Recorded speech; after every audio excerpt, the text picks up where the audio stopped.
Saya punya pengalaman jelek juga terkait dengan itu.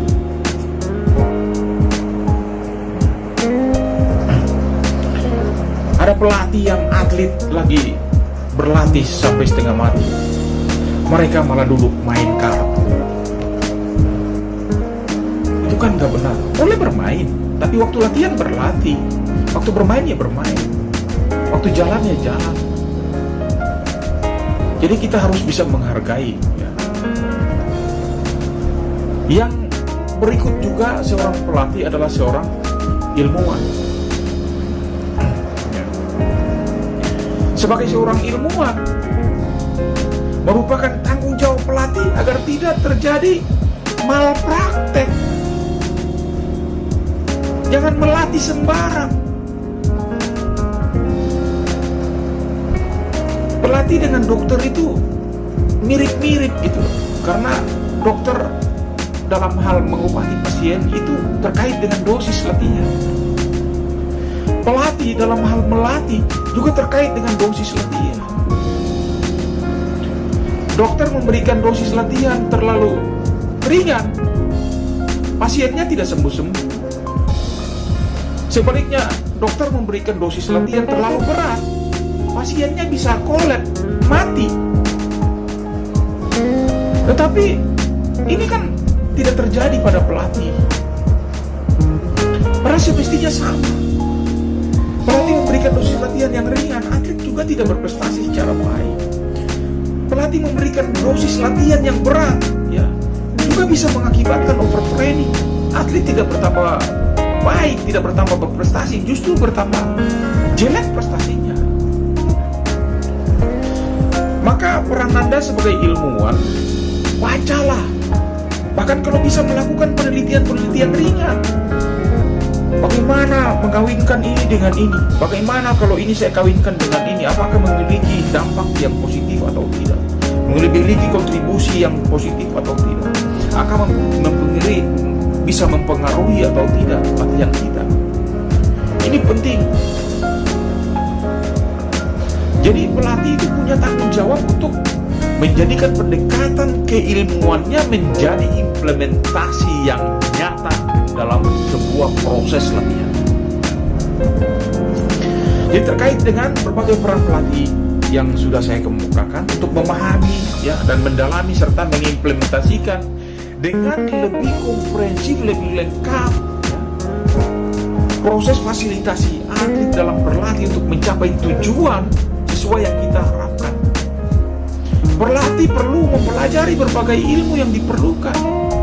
Katakanlah ya, dia ilmu-ilmu apa saja yang harus diketahui. Ada anatomi, ada fisiologi, ada biomekanika, ada tes pengukuran, ada statistik, nutrisi, kesehatan itu ya, falsafah, sejarah, pertumbuhan, perkembangan. Itu semua menjadi penting untuk kita ketahui. Persoalan-persoalan psikologi, bahkan pedagogi, bagaimana mengajarkan dengan baik, bagaimana motorik mereka, bagaimana hubungan mereka dengan atlet yang lain. Itu berarti terkait dengan sosiologi. Semua ilmu itu menjadi penting buat seorang pelatih. Sehingga kalau itu kita kuasai secara baik, ya mungkin pantaslah kalau kita dikatakan bahwa seorang pelatih juga adalah seorang ilmuwan. Ya, dalam situasi pelatih pada umumnya, satu atau beberapa, bahkan semua peran pelatih yang sudah disebutkan tadi bisa terjadi secara bersamaan atau juga bisa terjadi secara sendiri-sendiri, sehingga diperlukan sebuah keputusan, dibutuhkan sebuah komitmen. Dan terkait dengan itu, falsafah kepelatihan akan membimbing Anda untuk membuat keputusan yang tepat ya. Jadi keputusan-keputusan itu menjadi penting. Falsafah kepelatihan itu akan membimbing Anda untuk membuat keputusan yang tepat, membuat terobosan-terobosan yang bijaksana, terobosan-terobosan yang akurat, yang diperoleh dari mana? Dari pengalaman, dari pengetahuan. Itu menjadi penting. Berbagai pengetahuan dapat saja diperoleh melalui kursus-kursus, tapi juga melalui belajar, melalui bidek, melalui penataran, melalui kuliah seperti hari ini. Itu semua menjadi penting. Dan pada waktunya Anda akan memilih. Ketika saya memutuskan untuk menjadi pelatih, maka menjadilah pelatih yang benar. Ya. Jangan sampai menjadi pelatih yang abal-abal. Ya. Pelatih yang baik adalah pelatih yang memahami ya, falsafah, bahkan kalau bisa mempedomani falsafah itu. Ya, dan oleh karena itu pelatih perlu menyadari bahwa pertama, prestasi adalah hasil usaha, bukan diberikan. Sekali lagi, prestasi itu adalah hasil usaha. Usaha siapa? Usaha atlet, juga usaha pelatih, usaha semua orang yang berada di sekitar kita. Itu merupakan akumulasi. Dan juga pelatih memiliki berbagai peran dan kewajiban untuk mengembangkan atlet menjadi manusia yang sehat, jasmaninya, rohaninya, juga mentalnya, spiritualnya. Jangan sampai atlet kita ajak ya, kita suruh ke gereja, ke masjid, ke pura, tetapi pelatih sendiri tidur. Kan gak benar ya? Jangan sampai terjadi.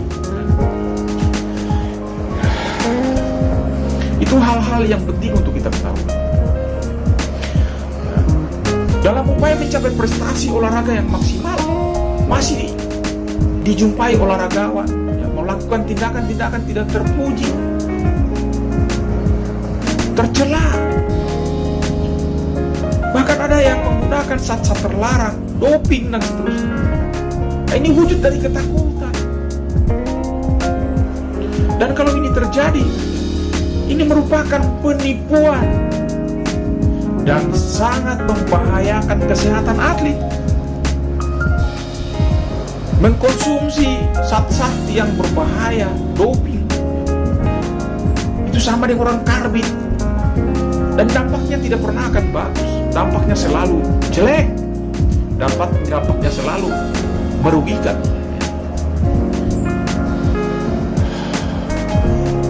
Itu paling tidak hal-hal penting ya bagi pelatih. Paling tidak harus memiliki prinsip menjauhkan atletnya dari penyalahgunaan doping dan seterusnya. Jangan sampai itu terjadi. Lalu pada akhirnya sebagai implementasi dari falsafah yang dijiwai oleh nilai luhur, maka hal ini kita harus perhatikan kesehatan dan keselamatan atlet. Itu paling penting. Kemenangan bukan segala-galanya. Keselamatan atlet itu segala-galanya. Kalau keselamatannya terjamin, puji Tuhan, insya Allah kita berharap bahwa prestasinya juga akan baik. Kita juga berharap untuk mereka saling menghargai, baik kawan maupun lawan. Jangan cuma menghargai kawan saja, tapi tidak menghargai lawan. Lawan dianggap musuh. Padahal itu tidak demikian. Setelah kita selesai bertanding, kita peluk-pelukan, menghormati peraturan, menghormati juga keputusan-keputusan wasit. Wasit kan pengadil di lapangan.